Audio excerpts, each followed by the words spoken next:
Hi, I'm Gerard Leary, and this story is entitled Guilt by Association. It was a classic September day as I was leaving St. Gregory's Grammar School onto Dorchester Avenue. St. Gregory's is located in the Lower Mill section of Dorchester. And I've been going to St. Gregory's Grammar School because I'm Catholic and I live in a Catholic enclave.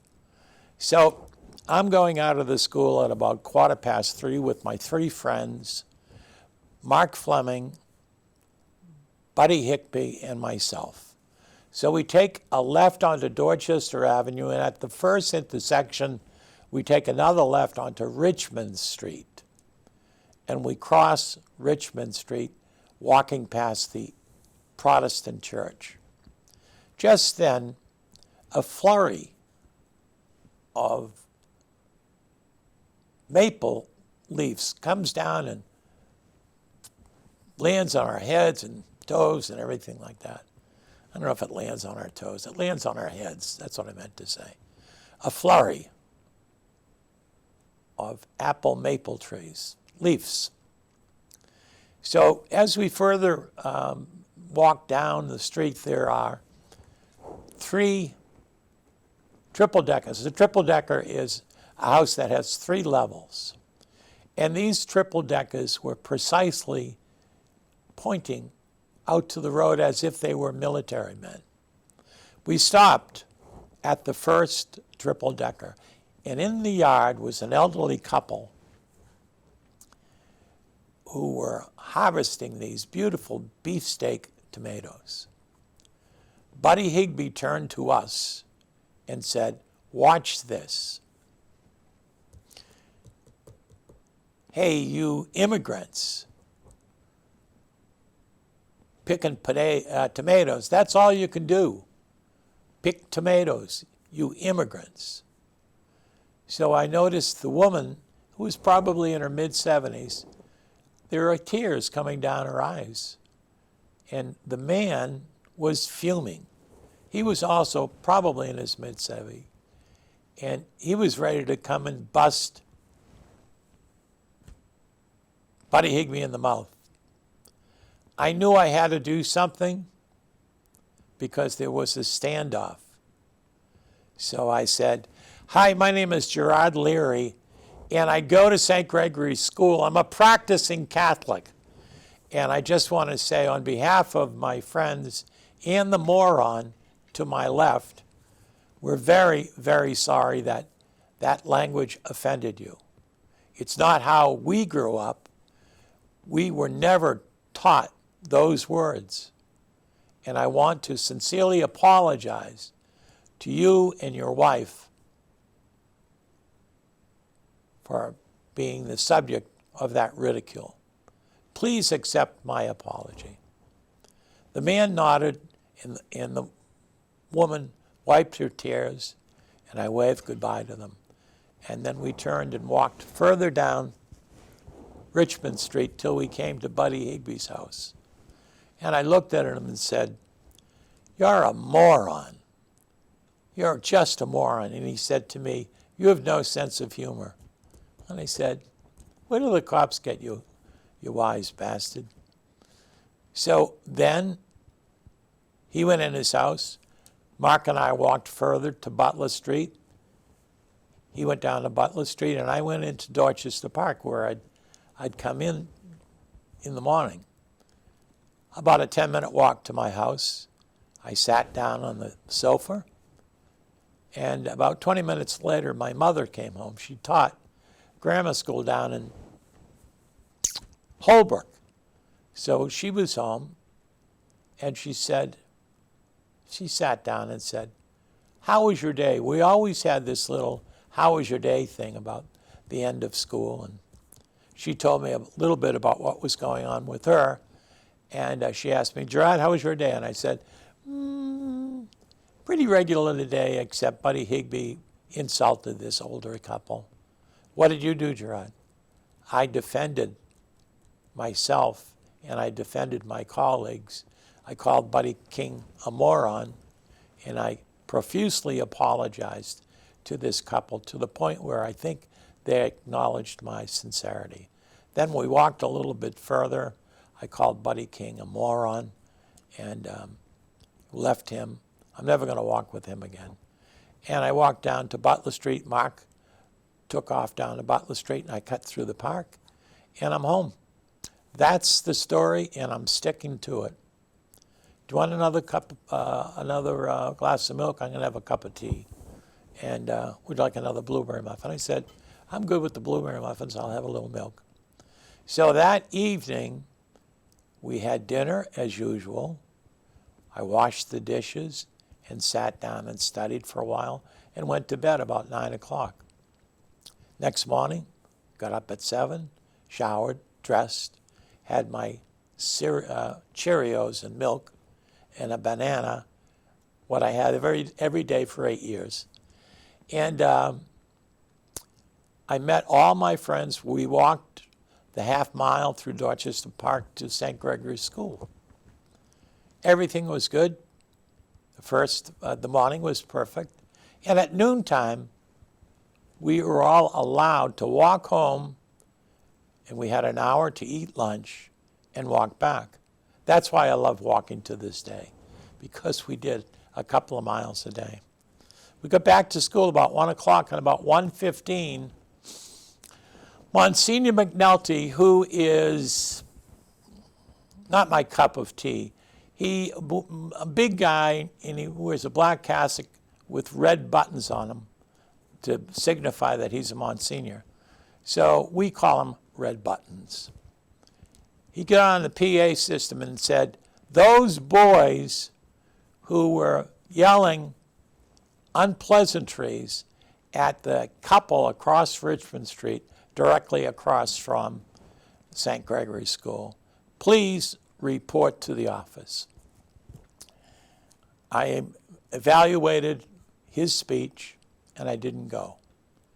About 15 minutes later, he came down to my classroom, knocked on the door, and said, Gerard Leary, come out to the corridor, which I did. And he said to me, very firmly, why didn't you come down to the office? And I said, because I was with those boys, but I didn't say anything. And he said, you're just as guilty. Guilt by association. I said, I don't think that's going to work in my family. He said, what are you, belligerent? I said, no, I'm just trying to defend myself from the injustice of what you're trying to put on me. He said, get your books and get out. I said, okay. It's not the last you've heard from our family. And I left. And I walked home. I felt completely at ease.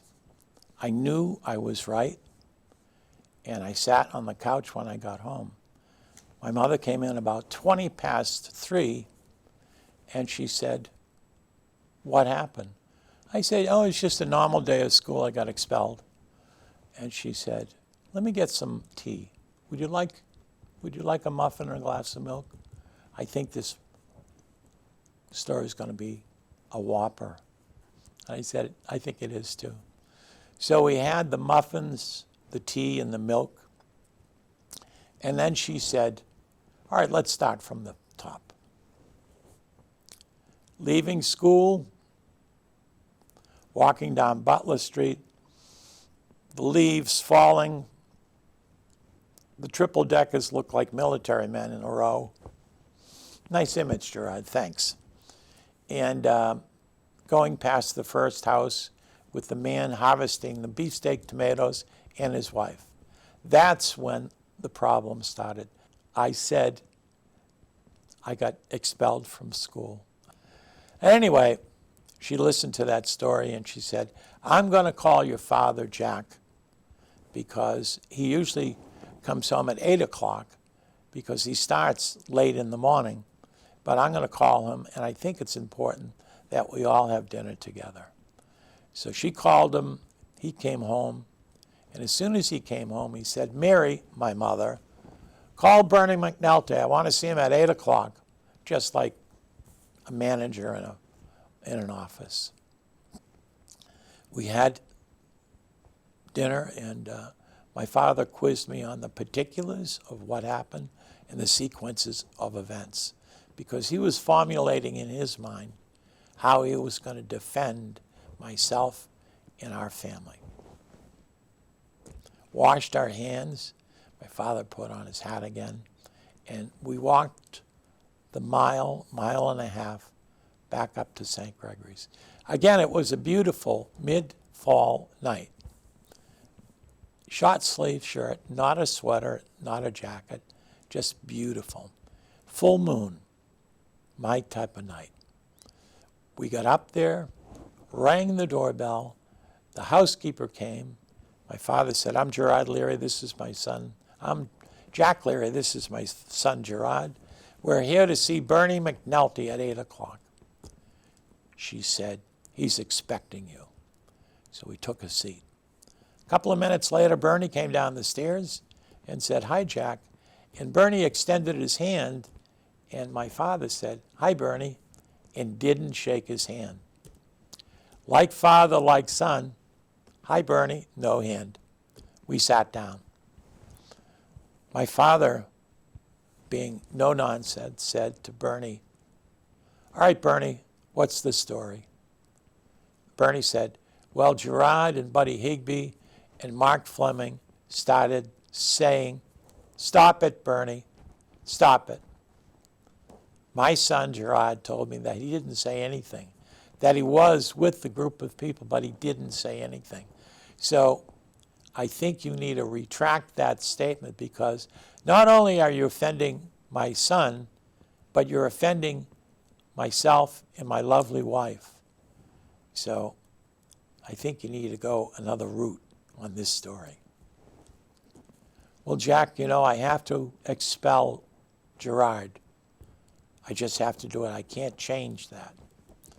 And my father said, "Oh, I think you're going to change it."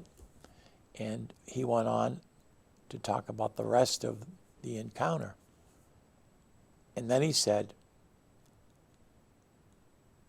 "You better change the story, because guilt by association doesn't cut it with me. I don't know if it cuts with the Suffolk County Court, but it doesn't cut it with me. So come up with another excuse. There's got to be some kind of whopper story that you have." Being a Monsignor and everything. So he said, "I'm sorry, Jack. I got to stick with my guns. Gerard is expelled." "All right, that's your final answer. Here's what's going to happen. I'm going to resign as effectively as the president of the Holy Name Society. Tomorrow morning, I'm taking my 4 children out of St. Gregory's School, and I'm enrolling them in public school. And lastly, I'm a travel agent, and I've been escorting the St. Gregory's Girls Senior Class trip to Washington, D.C. for 8 years. And I was able to get a private audience with Senator Ted Kennedy and have a picture taking with him for the class picture, and also have Ted answer any questions. That's the highlight of that senior class trip. And guess what? It's 10 days away. You better start looking for another travel agency." "Jack, you can't do that." "Well, I just did, pal." My father put on his hat and walked out. No goodbyes. Just one word. "You better think about it, Bernie." And I left with him. We walked down the street for about 5 minutes. It was quiet. The moon was full. It was dark. The leaves were blowing. My father turned to me and said, "I showed that bastard, didn't I?" I roared. I never heard my father swear. I roared. And I was so proud of my father defending me, defending our family, and standing up to the authority that Bernie McNulty red buttons thought he had. On the balance of the walk home, my father really loosened up and started telling me stories about his past that I never heard. He never really talked much about his past.